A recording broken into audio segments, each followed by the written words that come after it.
কাফির বাড়িতে আগুন দিয়েছে, কাফির ঘর বাড়ি পুড়েছে, তাদের কাফির বালটা ছিঁড়ে যাবো আমার।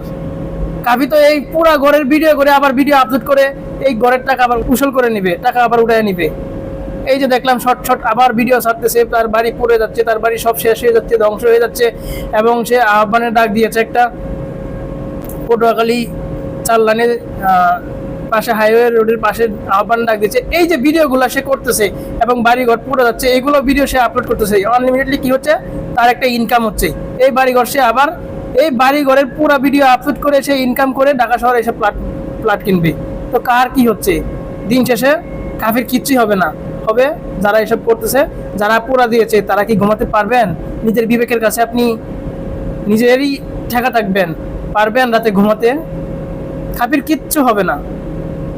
ভালো থাকবেন, সবাই সুস্থ থাকবেন, একটু বিবেক খাটিয়ে কাজ করবেন।